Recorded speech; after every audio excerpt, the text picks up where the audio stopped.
4,500 years ago, someone stacked 2.3 million blocks of stone into a mountain of almost perfect geometry. And buried inside that mountain is a room the size of a jumbo jet that no human being has entered in over 4,000 years. We don't know what it was for. We don't even know how to get in. That's not the strangest part either. Modern engineers with laser levels, hydraulic cranes, and satellite mapping still can't agree on how the outside of this thing was built, let alone what's hiding inside it.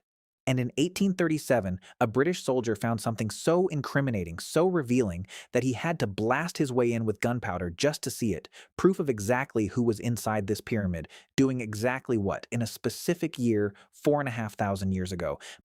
By the end of this video, you'll know what that proof was. You'll know why a hidden void discovered in 2017, using technology built for particle physics, just reopened a mystery archaeologists thought they'd already closed.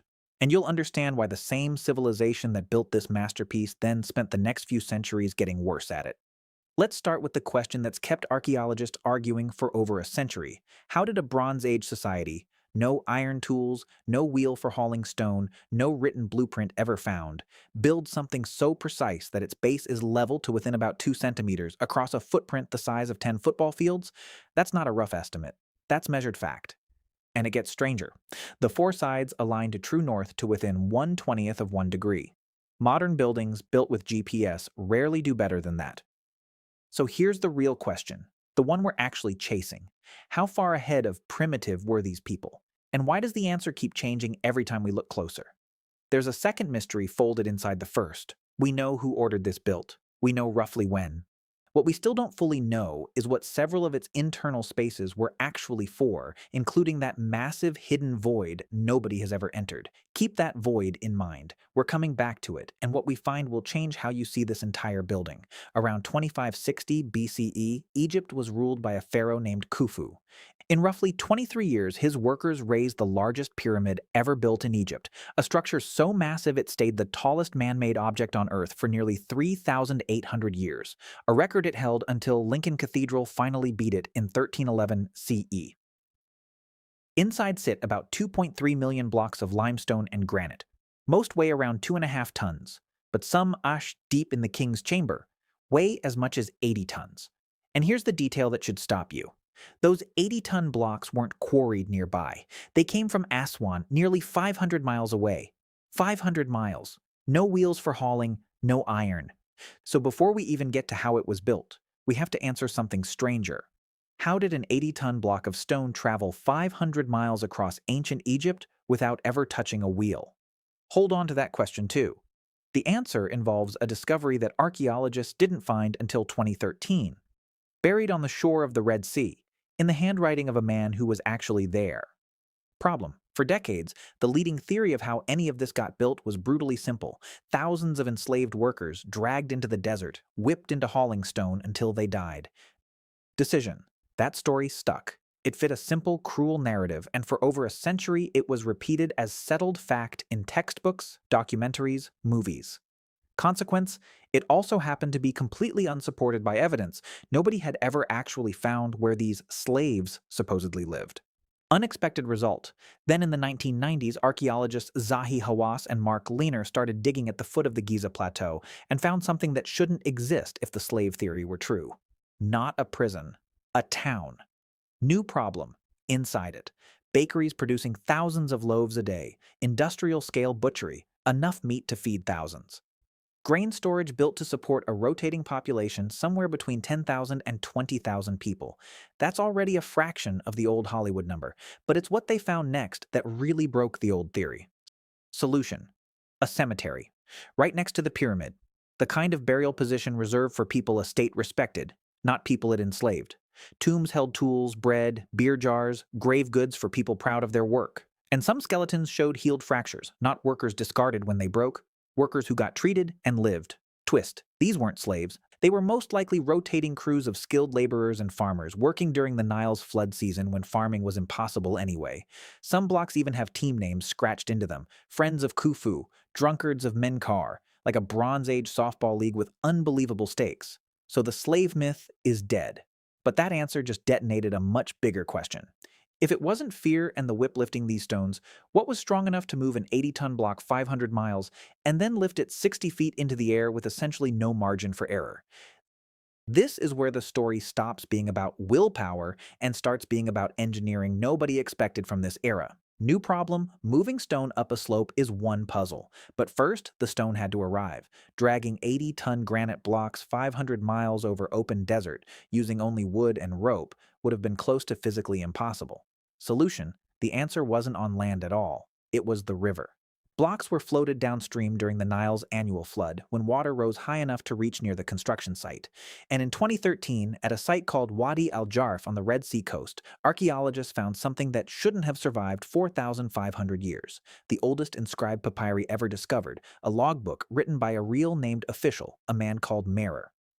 Twist. Merer's diary describes hauling limestone across the river to Giza using a specially dug canal system and a harbor basin. It is the closest thing we have to a first-person construction journal from Khufu's reign. Confirmation, in someone's actual handwriting, that this wasn't chaos, it was a national logistics operation. But the stone still had to go up. And this is the part where even today, the experts don't fully agree, and where the story is about to take its strangest turn yet.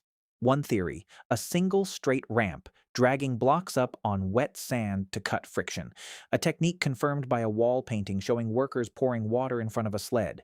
Physicists at the University of Amsterdam tested it in 2014. It works. It roughly halves the friction, except a straight ramp tall enough to reach the top would have needed more material than the pyramid itself. A dead end, almost as soon as it became popular. So the theories kept evolving. A zigzag ramp, wrapping the outside like a staircase. A spiral ramp, using the pyramid's own faces as scaffolding. Then in 2007, a French architect named Jean-Pierre Houdin proposed something almost too clever to believe.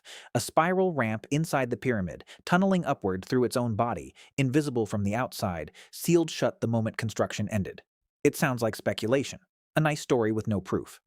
Then in 2017, something happened that turned this from theory into a live mystery again. Twist. A team on the Scan Pyramids project used a detector built to track subatomic particles called muons, particles that rain down from space constantly and pass through solid stone the way X-rays pass through skin. They scanned the pyramid without drilling a single hole. And they found something that had been sitting there, completely hidden, for 4,500 years, a void above the Grand Gallery, roughly 100 feet long, big enough to hold a large airplane. Nobody has been inside it. Nobody agrees on what it's for. It might be a relieving chamber, redirecting weight away from the tunnels below.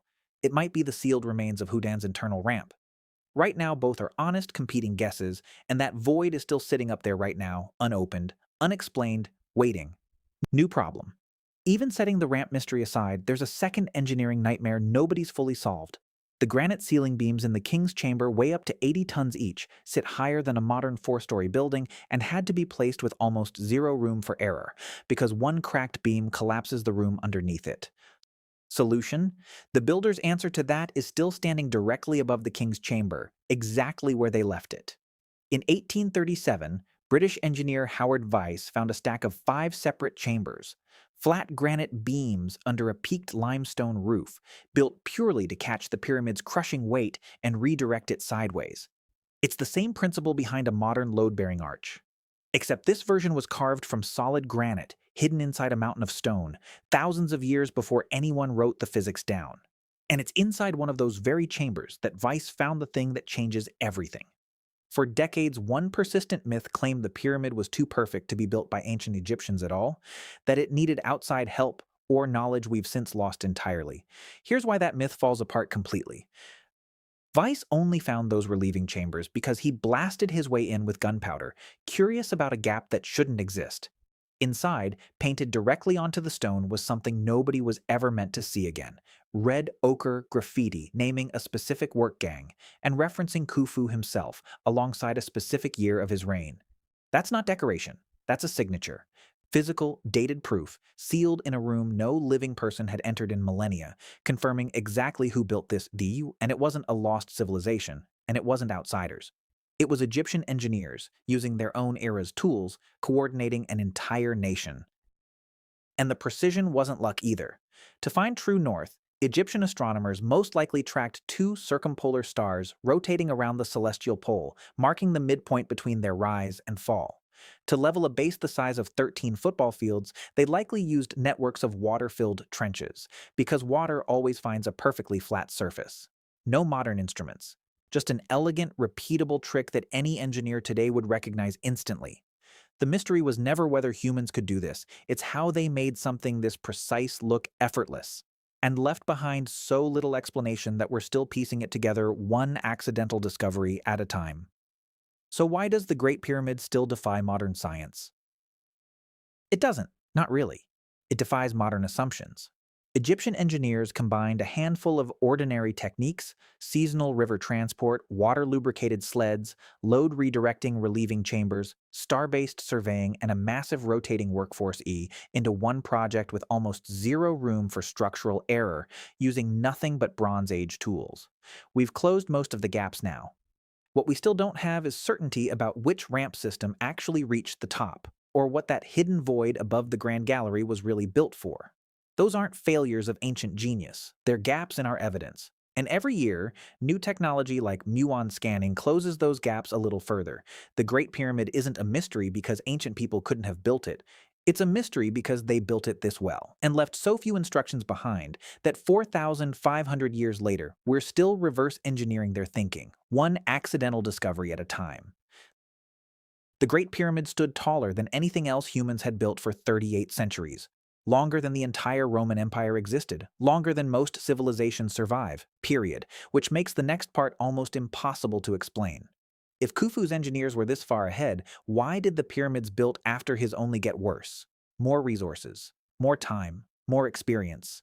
And somehow later pharaohs built smaller, cruder pyramids, some of which literally collapsed before they were even finished. The people who built the most perfect structure in the ancient world forgot how within a few generations. That mystery is worse than this one, and it's exactly where we're picking up next time. Subscribe to Nexorium. The next one goes even deeper.